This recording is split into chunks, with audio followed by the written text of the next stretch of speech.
Melayu. Okey, kerajaan alam Melayu. Semua kelas ni Melayu ke ada? Kaum-kaum lain tak ada kan? Melayu Dalam saja. kelas ni Tak Melayu ada. saja. Tak ada lah. Okey, jadi tak apalah. Jadi dah sebut kerajaan alam Melayu ni. Jadi memang kalau negara kita Malaysia ni kan dulu-dulu nama tanah Melayu kan.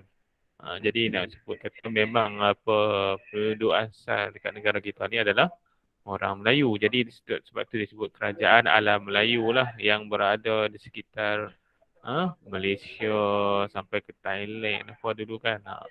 Sambung lah alam Melayu. Sebab tu nama alam Melayu sampai ke Indonesia apa semua kan. Jadi kita akan tengok kerajaan alam Melayu. Okey. Jadi kerajaan alam Melayu ni kalau kita nak tengok kita kepada apa? Boleh bagi kepada empat. Boleh kepada empat. Yang pertama konsep alam Melayu. Okey, konsep alam Melayu dari segi aspek geografi, bahasa dan juga budaya. Okey, aspek daripada segi geografi. Geografi ni kedudukan lah. Okey, kedudukan, bahasa, apa bahasa yang digunakan dan juga budaya, macam mana budaya dia. Tapi kalau Melayu ni bahasa apa kita cakap? Guna bahasa apa? Bahasa Melayu. Ya, bahasa Melayu. Hampir dalam kalau serantau rumpun Melayu ni kalau kita tengok ASEAN lah kan. Kalau tolak Filipina, Thailand kan. Kalau yang lain-lain negara banyak guna bahasa Melayu. Okey, kemudian kita akan adalah beberapa kerajaan Melayu yang kamu akan pelajari. Kerajaan Funan, Champa, Sriwijaya, Angkor, Majapahit, Kedah Tua, Gangga Negara. Okey. Ini adalah kerajaan-kerajaan Melayu yang akan dipelajari lah. Okay, sepanjang dalam bab ni. Okey. Kemudian ada kerajaan alam Melayu yang masyhur. Kita akan tengoklah kemasyhuran dia macam mana. Dan juga kerajaan alam Melayu dan kerajaan luar yang sezaman lah. Macam mana dia punya dari segi hubungan perdagangan, keagamaan dan juga diplomatik. Okey. Okey, yang ni kalau kita tengok garis masa kerajaan alam Melayu. Garis masa kerajaan alam Melayu. Kalau kamu tengok ni, dia macam buat ni macam bentuk graf. Okey, dia macam bentuk graf. Daripada kosong sampai naik. Jadi masuk ni abad lah. Satu abad berapa lama? Siapa tahu? Berapa lama tempoh satu abad? 10 tahun. Oh, yang tu dekad. Satu dekad 10 Oh, tahun. 100 tahun. Okey, jadi satu abad adalah 100 tahun. Jadi kalau boleh tengok garis masa dia punya dekat bahagian sini, yang mana yang mula dulu. Okey.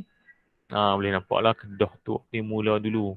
Kemudian diikuti oleh Gangga Negara, Sriwijaya. Okay, kerajaan Angkor dan Funan ni lebih kurang dia punya kewujudan dia tu hampir pada waktu yang sama. Kemudian diikuti oleh Majapahit dan juga Champa. Okey. Kerajaan Melaka tak ada ke cikgu? Okey, ni sebelum kewujudan kerajaan Melaka. Sebelum. Ni semua ni sebelum kewujudan kerajaan Melayu, Kesultanan Melayu Melaka lah sebelum. Yang ni dah lama lagi sebelum tu. Okey. Yang lama lagi sebelum kewujudan Kesultanan Melayu Melaka. Okey. Jadi kita tengoklah yang 1.1 iaitu konsep alam Melayu. Okey, so pada akhir pembelajaran ni kamu akan dapat jelaskanlah konsep alam Melayu ataupun kamu tahulah apa itu konsep alam Melayu. Okey, sekejap saya tengok ramai orang duk mesej sekejap saya nak check ni. Sekejap .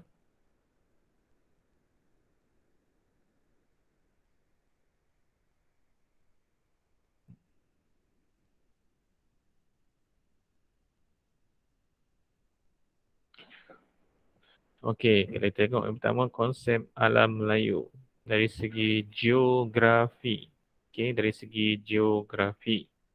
Okey. Dari segi geografi ataupun kedudukan, kalau kamu nampak lah, peta yang kecil. Kata gambar dia kecil ni. Saya nak zoom dah. Okey. Um, Okey.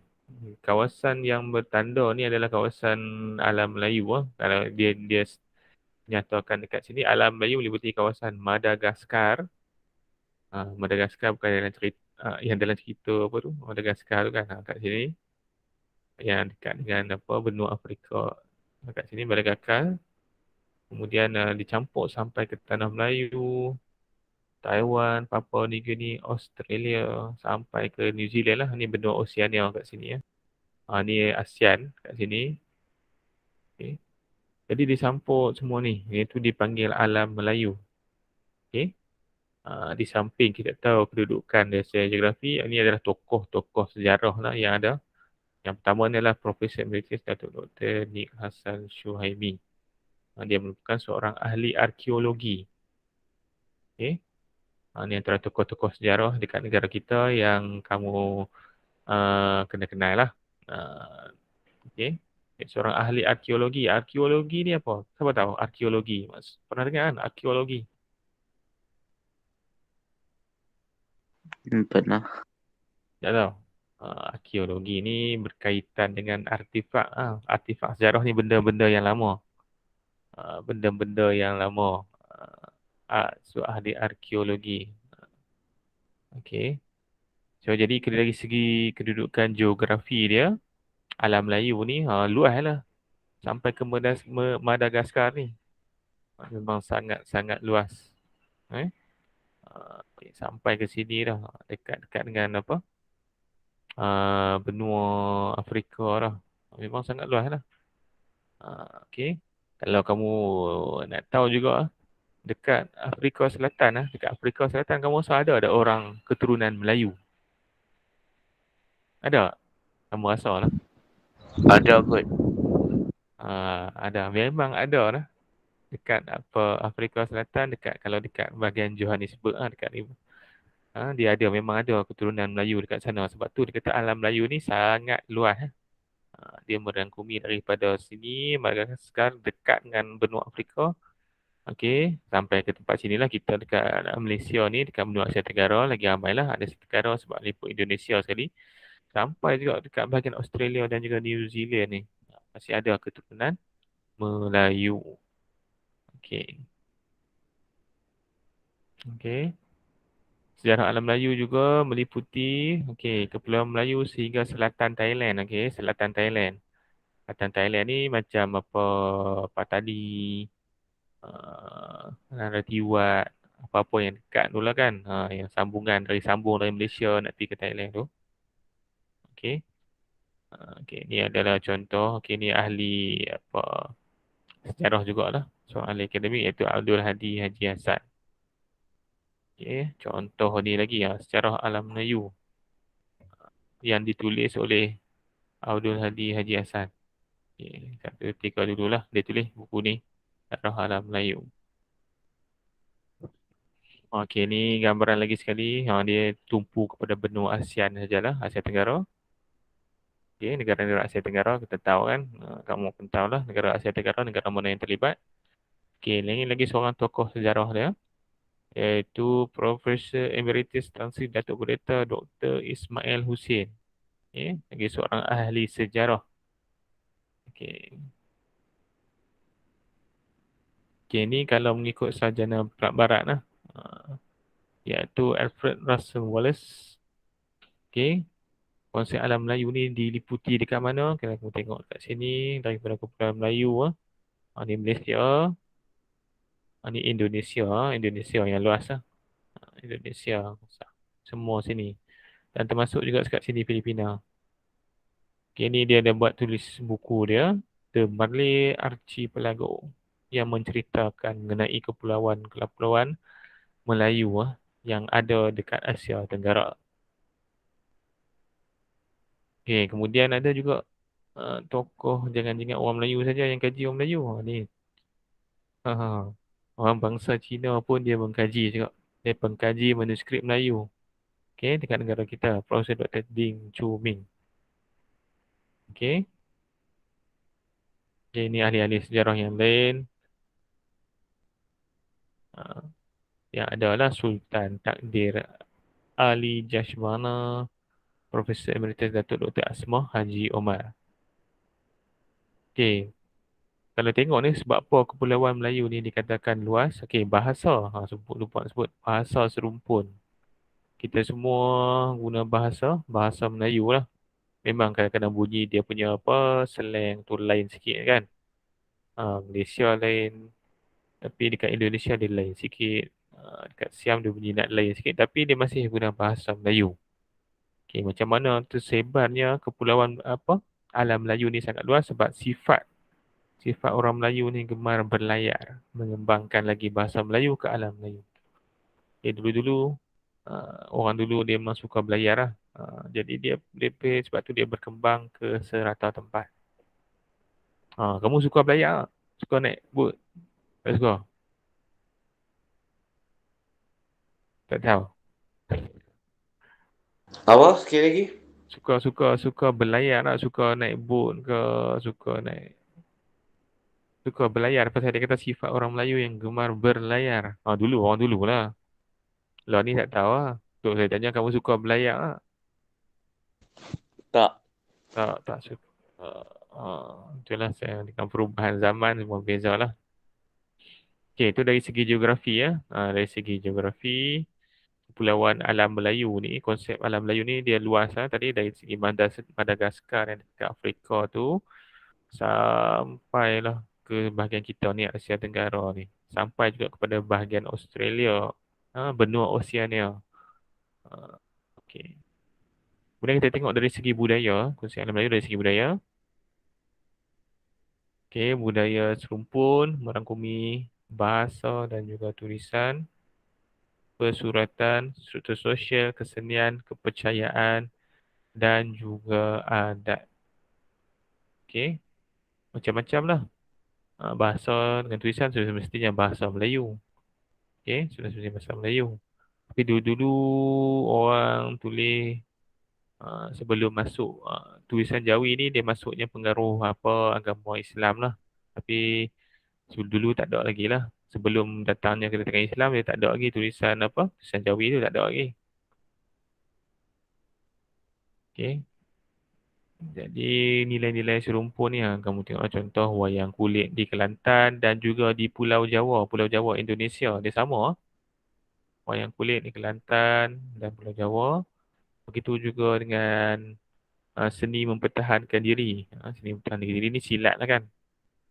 Silat ni memang serumpun lah. Okay, bukan dekat Malaysia saja. Dekat Thailand pun ada juga, dekat Brunei, Indonesia banyak yang sama lah elemen dia. Okey. Okay, kalau kita tengok dari segi tadi apa? Geografi kedudukan ya.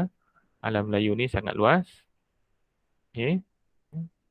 Dan juga dari bahasa yang digunakan bahasa Melayu lah.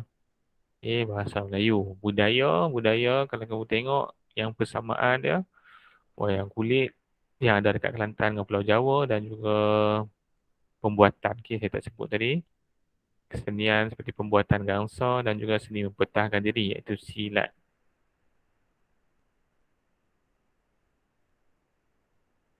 Okey. Okey, aspek keserumpunan kalau nak tengok dekat sini. Kita ambil tengok daripada gambar ni lah. Okey, ni sebenarnya tanah Melayu. Okey, kat sini Kepulauan Sumatera. Sebelah sini adalah Kepulauan Borneo. Okey. Dan juga dekat sini kalau kamu tengok kerajaan-kerajaan alam Melayu terlebih dahulu yang ada lah dekat sini. Gangga Negara, ni kat sini Kedah Tuan, Langkah Suka, Sanjura. Semua dia berlegar dekat bahagian sebelah sini ya. Okey.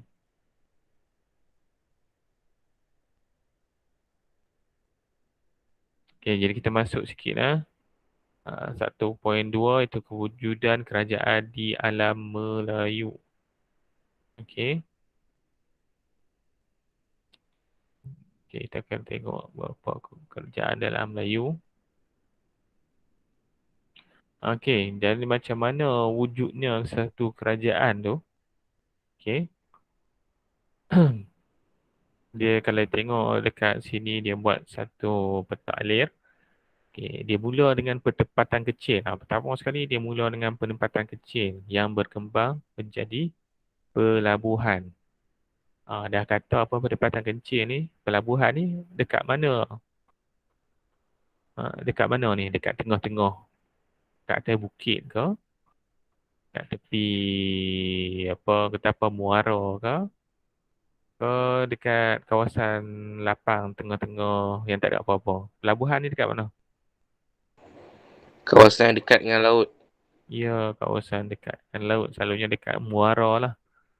Dekat muara-muara sungai tepi. Okey.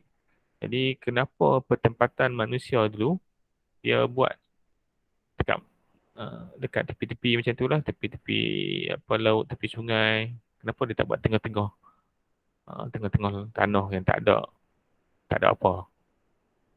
Tak buat atas-atas bukit ke. Kenapa dia mesti penempatan ni kebanyakan orang lah tinggal dekat tepi laut dan tepi sungai. Pernah terfikir tak? Dia perlukan air laut. Ataupun pelayan masa tu nak beli apa-apa senang. Sebab masa tu Ya, kan guna kapal. ya, betul. Sebab satu sumber air kan, sumber air jadi nak berdagang kan dulu pengangkutan utama adalah melalui apa jalan laut lah. Jadi pedagang-pedagang senang lah nak sampai nak buat apa nak mewujudkan ekonomi ya. Ekonomi nak buat apa? Pertumbuhan ekonomi berlaku lah aktiviti jual beli apa senang kat bahagian pelabuhan dekat tepi-tepi apa laut ataupun muara lah. Okey. Jadi daripada peta kecil tu berkembang menjadi pelabuhan. Okey, nombor dua pelabuhan berkembang menjadi kerajaan. Okey. Kerajaan wujud seawal abad pertama. Dari awal-awal bila ada wujudnya apa benda yang besar kembang jadi kerajaan lah. Jadi kerajaan tu pun wujud seawal abad pertama. Jadi nak beritahu dah lama dah wujud dah. Okey, dah lama dah wujud. Okey, jadi antara kerajaan yang wujud ni macam tadilah Funan, Champa, Sriwijaya, Angkor, Majapahit, Kedah Tua, Gangga Negara. Okey. Alam Melayu mempunyai kerajaan sezaman dengan tamadun lain. Ni kita cerita pasal alam Melayu. Itu yang dekat dekat tempat kita ni lah, kat Asia Tenggara ni kan. Sebenarnya wujud lagi kerajaan lain. Dekat apa bahagian benua Eropah, benua Afrika apa kan. Wujudlah. Sebab tu dia kata kerajaan sezaman dengan tamadun lain. Bukannya dekat sini saja wujud, tempat lain tak wujud. Tempat lain pun wujud juga. Okey. Dan yang timeline kat sini, peta yang tadi dia kata kerajaan alam Melayu telah berjaya membina kegemilangan dan kemasyhuran. Kira terkenal lah sebab tu ya. Kerajaan yang lain datang berdagang. Okey, kita tengok juga lokasi dekat mana dekat peta ni. Okey. Yang mana mula? Okey, kat sini yang mula-mula sekali.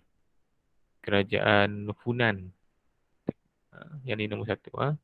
Sebab masa dia abad 1 sampai 6. Lokasi dekat lembah Sungai Mekong. Pusat kerajaan Vyadapura. Okey. Lepas tu diikutilah kerajaan Kedah Tua. Kedah Tua ni dekat lah kita ni. Dekat lembah Bujang, Sungai Bujang ni. Ha, kerajaan Kedah Tua dan juga Gangga Negara. Lebih kurang sama lah Kedah Tua dengan Gangga Negara ni. Abad 5 ke 11. Okey. Sungai Mas Pangkalan Bujang. Okey, kemudian diikuti ni dua Kedah Tua, ni tiga Gangga Negara. Okey. Okey, sebenarnya ni campur ni wujud lama lagi lah. Dia sepatutnya ni yang dia lama 2 sampai 15. Okay, dia ni patutnya nombor 2. Okey.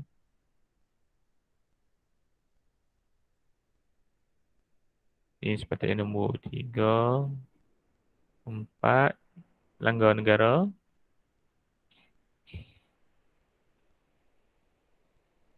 Okey. 5. Sriwijaya. 6. 7. Majapahit. Okey, nanti akan tengoklah satu persatu. Tapi dari segi kedudukan geografi dia kamu boleh tengok ah. Yang ada dekat Tanah Melayu ni ada 2, Kedah Tua dengan Ganggar Negara. Yang lain tu ada dekat uh, macam Thailand, kemudian dekat Indonesia lah. Sumatera. Ni Pulau Sumatera dengan juga Jawa, Pulau Jawa, Majapahit. Ni kita akan tengok lah macam mana mereka kerajaan-kerajaan ni boleh jadi masyhur, kerajaan Melayu yang masyhur.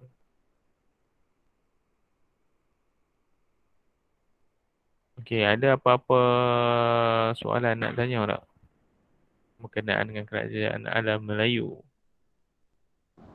Tak ada. Tak ada. Semua buku teks dah dapat dah kan? Dapat. Ya, dapat. Okey, dapat. Tahniahlah 3 orang berjaya masuk. Kalau sebelum-sebelum ni kelas lain ada masuk tak? Ramai Ada. tak masuk? Ada. Ramai tak bilangan yang masuk tu?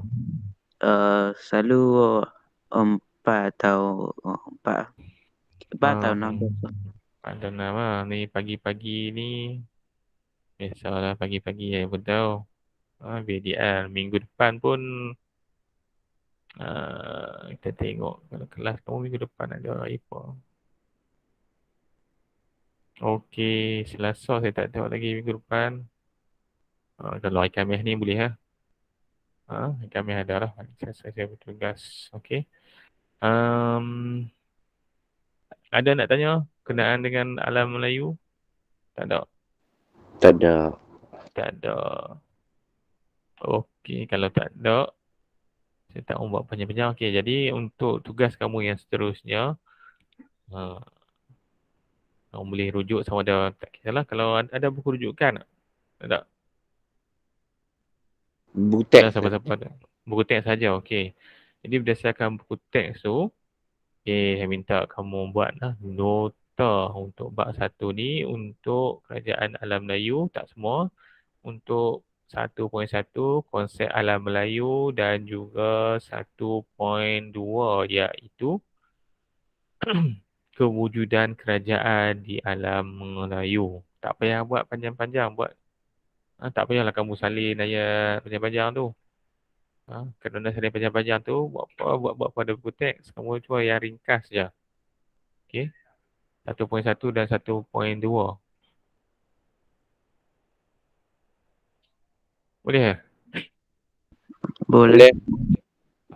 Boleh lah. Jadi ada lagi kamu ada masa dalam kelas kalau ikut sampai pukul 9.40. Ada masa 40 minit untuk kamu nak buat nota sejarah. Tak masuk baru 1.1 dengan 1.2 je. 1.3 tak lagi. Okey. Ada masalah tak nak buat nota? Buku dah, buku beli dah.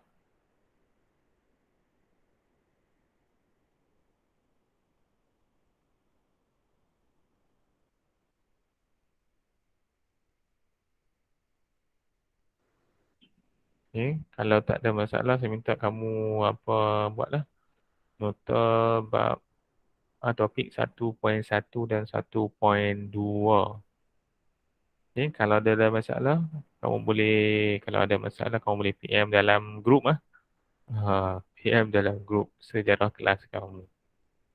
Okay. Ada Okey. apa-apa lagi nak tanya? Ada soalan nak tanya? Tak ada? Tak tahu. Okey, kalau tak ada, akan kita tamatkan kita punya kelas pada hari ini dan kamu boleh sambunglah buat kamu punya nota tu. Okey, sebab ada masa lagi 40 minit lebih kurang. Okey, itu sahaja untuk hari ini. Okey, terima kasih kerana masuk kelas. Ada? Tanya apa? Tak ada? Tak ada. Tanya, saya bagi terima kasih. Okey, Oh, sama-sama. terima kasih juga. Okey, sama-sama.